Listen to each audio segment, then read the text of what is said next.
We are coming to you live from our Auckland Park studios, and this is Prime News on SABC 3. Let's take a look at our leading stories this evening.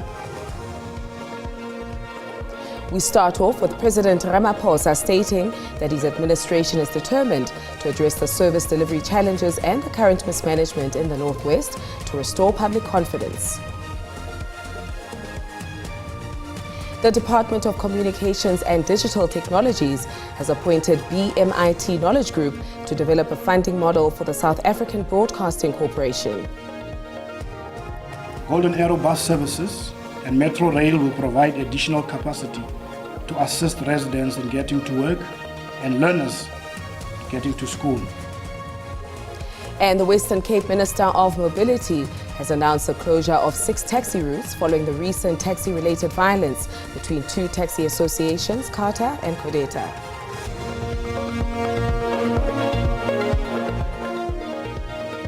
Welcome to your Friday edition of Prime News on SABC 3. My name is Mbeki, your host for this evening. Let us chart a course through the most significant events of today. I present to you your top stories.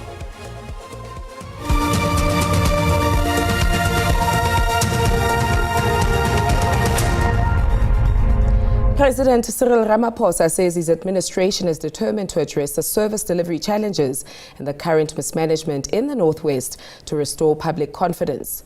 The president, accompanied by some of his cabinet ministers, held a meeting with Northwest Premier Lazarus Mokgosi and his executive. The Northwest province has the highest unemployment rate in the country at 52% of the population, with several municipalities rocked by mismanagement. Ramaphosa says that this has resulted in poor service delivery and trust deficit. In related news, the president also acknowledged that ongoing service delivery protests across South Africa are deepening the trust deficit between government and communities. This amid water supply interruptions in several areas in Gauteng, which saw communities take to the streets. And we are seeing right now a spate of protests in a number of areas in our country. Communities who are protesting about the lack of service delivery, particularly in relation to water and in a number of areas, just basic services that should be delivered to them. These challenges have contributed to a trust deficit between government and communities. And these challenges have been holding back our progress as a country, and today's engagement is designed to narrow and ultimately close these gaps and find solutions to these challenges. We now move on to the following. The ANC Secretary General Fikile Mbalula says that those who do not execute the mandate of the ANC should leave the party. Mbalula delivered a keynote address at the second National General Council of the ANC Youth League in Kimberley. About 4,500 delegates attended this conference.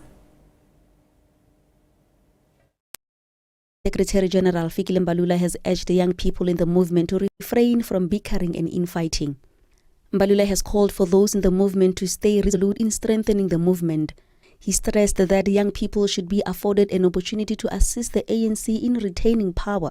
He says divisions and squabbles will not be tolerated. We are building the ANC root and branch. Anarchy, we put it aside. We deal with it.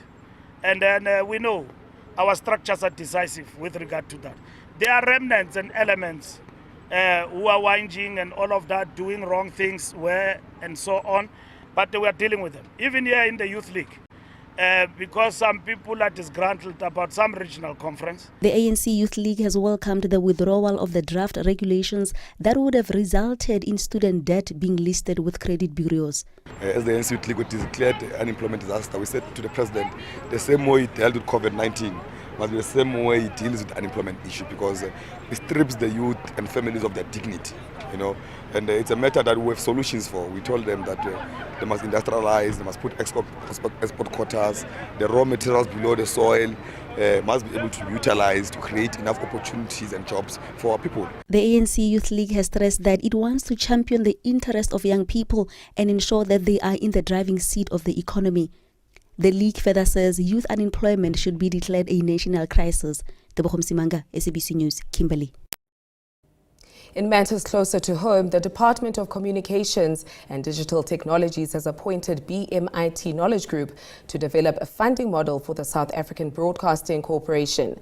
BMIT is an IT and telecoms research company. The department says BMIT has a proven track record of economic modeling, broadcasting market analysis, and regulatory policy support. It says the appointment is in fulfillment of the commitment made by the minister to prioritize the development of a funding model for the public broadcaster. I can confirm that the Department of Communications and Digital Technologies has appointed BMIT Knowledge Group to develop a funding model for the SABC. BMIT brings decades of expertise in economic modeling, broadcasting analysis, and regulatory policy making, which makes them well placed to deliver a sustainable solution. This step honors my commitment to prioritize the financial sustainability of the SABC's future, and given the massive public interest in the broadcaster's financial sustainability, I will share updates as and when the need arises.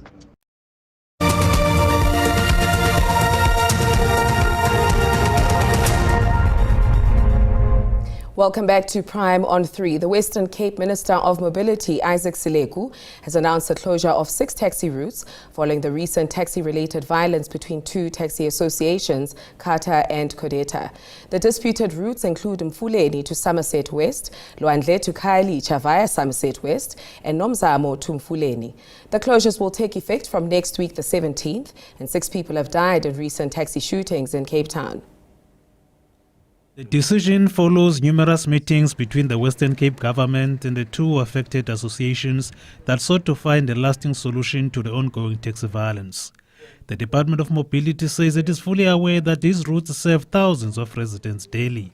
However, given the loss of life, measures are to be imposed in areas where violence and unrest in the public transport sector have placed the lives of people at risk. The department says the measures are necessary to restore safety and stability within the taxi industry. Golden Arrow bus services and Metro Rail will provide additional capacity to assist residents in getting to work and learners getting to school, especially during this crucial time where we have 39 days before we have our final exams for matriculants in this province. Visible policing will be in place along affected routes and ranks to protect commuters and to prevent illegal operations. Law enforcement agencies, including SABC and City of Cape Town Law Enforcement Services and Provincial Traffic, will work closely to ensure that the measures are fully enforced. But on top of our mind, we'll be focusing on the following: the safety of the commuters, safety of other road users, the risk to alternative modes of transport, and any other unlawful disruption activities. Kata has welcomed the decision but says an amicable solution is needed. Andy Lembanjwa, SABC News, Cape Town. The urgent applications brought by convicted rapists Thabo Bester and Nandi Pamakutumana to halt the Netflix documentary Beauty and the Bester have been struck from the roll. This means that the 3-part series can be aired, and in addition to that, Bester and Makutumana have been ordered to pay the costs.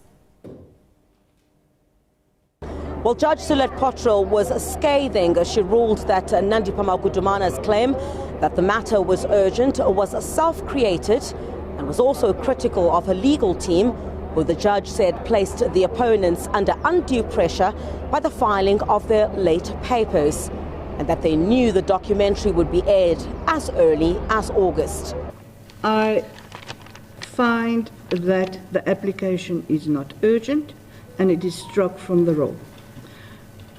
A day bonus proprius cost order was sought against Ms. Reid. I have exercised my discretion, and the order of costs is as follows. The applicant is to pay the costs on scale C. On Thabo Bester's application, Judge Potrel found that if he finds that he should suffer defamation, he has a redress. But in any event, Mr. Bester can obtain substantial redress. Defamation can be sued for. The case law is clear. Furthermore, the right to silence the right to a fair trial and the right to be innocent until found guilty, is not in any way affected by the utterances referred to. Criselda Lewis, SABC News at the High Court in Pretoria. The ANC has called on all its councillors to appear for a roll call in Johannesburg on Monday. This comes as the party has recommitted itself to service delivery and rebuilding local government. However, with the local government elections around the corner, political analyst Professor Ntsikelelo Breakfast says that he is cautious that this is more of a campaign strategy than delivering tangible change for citizens. Following the ANC's upcoming special NEC meeting this weekend, the party's leadership has called all its councillors across the nation to report to Johannesburg on Monday to receive their marching orders. The roll call is going to tell them what's going to happen in their councils, municipality by municipality. What's going to happen? This is not a talk shop, it's marching orders. The NEC will have deliberated and they will have taken decisions. Headquarters, working with the provinces, will oversee the implementation of what needs to be done. Professor Breakfast says councillors play a central role in connecting citizens on the ground to those in government. However, in recent years, many have seen a decline in stable and reliable service delivery. Councillors are let down by bureaucrats who don't have the skills, who have not been appointed on merit, who are not able to get the job done within the administration, because councillors, as politicians, they have to work side by side with public officials. So the role of councillors is to make the laws and they represent their constituencies. The roll call will take place on Monday at the FNB Stadium in Johannesburg. Zara Groenewald, SABC News, Johannesburg.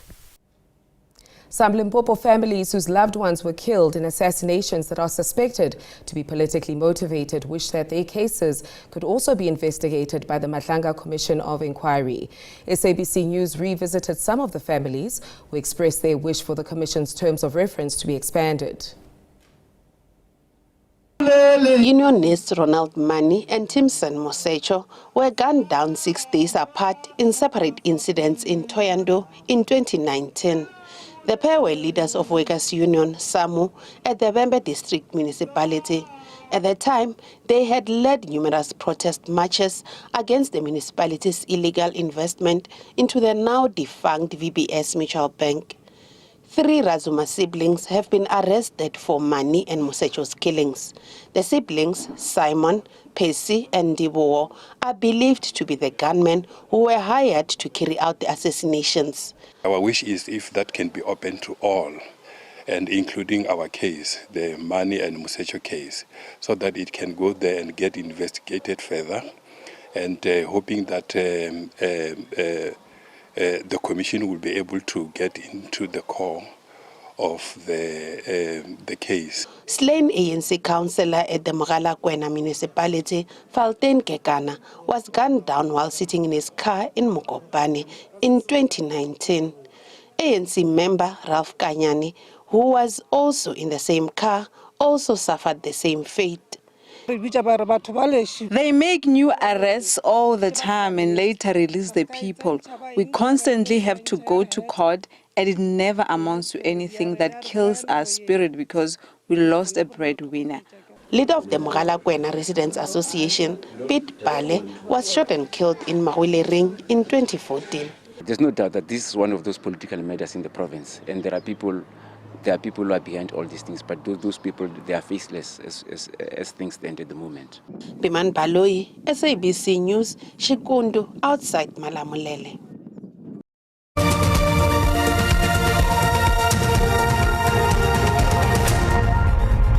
Thank you for staying with us. Cheers and ululations echoed through the inner city as taxi drivers, commuters and pedestrians celebrated the reopening of one of Johannesburg's busiest roads, Lillian Ngoyi Street, which was formerly known as Bree Street, which was closed, of course, for 2 years following an underground gas explosion in 2023.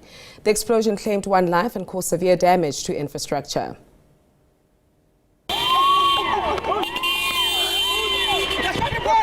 It was a moment of celebration in the heart of Johannesburg on Friday morning.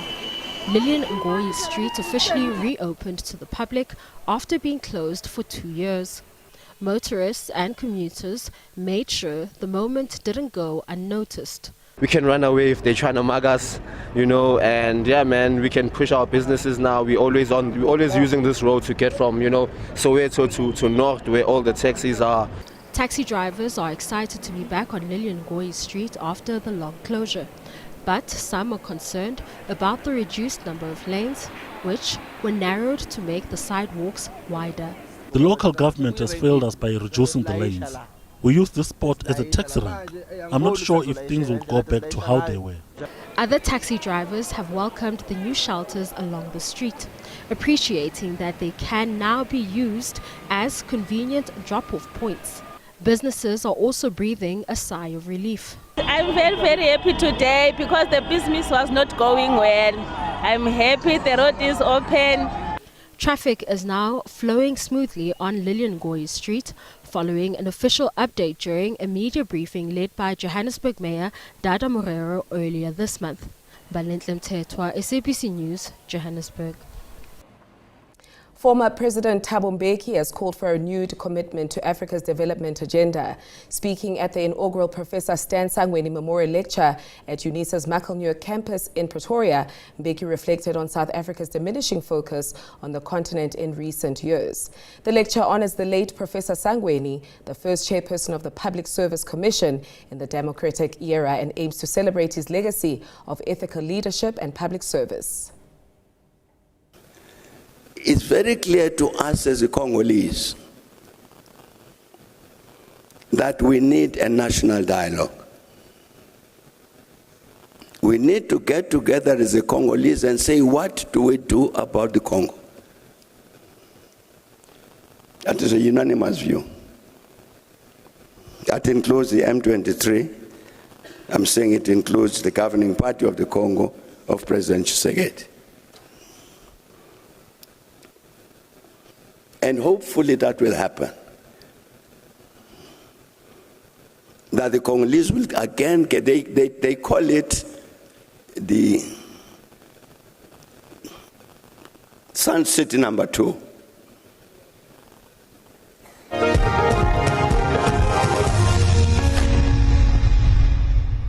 In your sporting news, the president of the South African Football Association, Danny Jordaan, will be back in court on the 21st of November.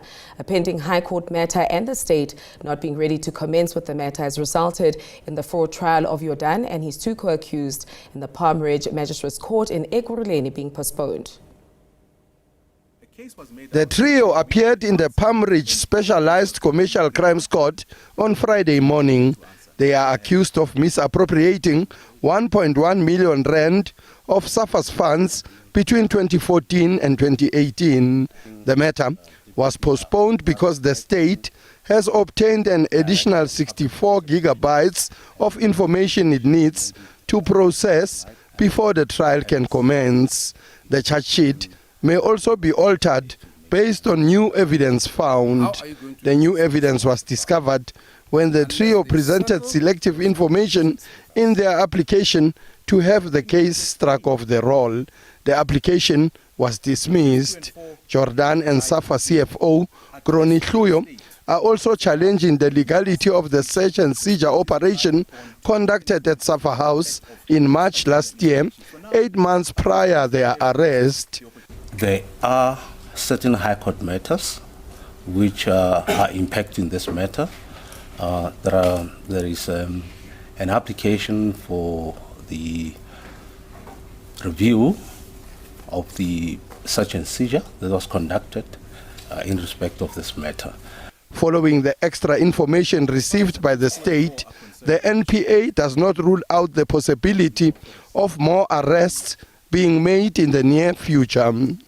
There were matters that were raised by the accused in their representations that then necessitated further investigations, and depending on what those investigations uncovers, the state will take the necessary action. Sfiso Ramara, SABC News, Palm Ridge, Ekurhuleni. It is now time for you to plan your weekend with confidence. Our weather team has the forecast to help you stay ahead. Coming up next.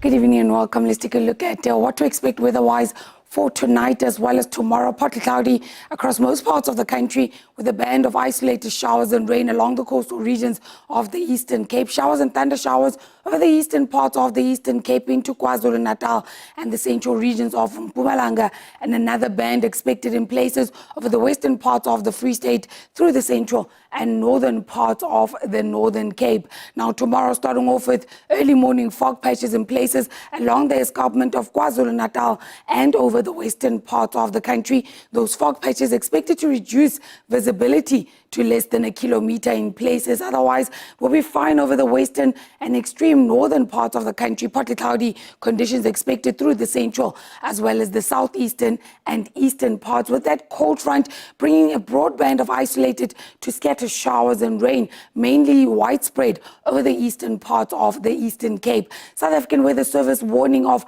high fire danger conditions in places over the central, southern as well as the northeastern interior, and then severe thunderstorms over KwaZulu-Natal, possibly resulting in heavy downpours of rain, strong damaging winds, large amounts of small hail or excessive lightning. Overnight temperatures seeing Bloemfontein down to 14, 17 in Richards Bay, Oudtshoorn and George down to 11. Johannesburg expecting an overnight low of 10. Tomorrow a warm day with 28. It will, however, be cool in Bethlehem with 22, 23 in Springbok and Vredendal. A warm day expected in Appleton with a maximum of 13. That's your weather. Good night.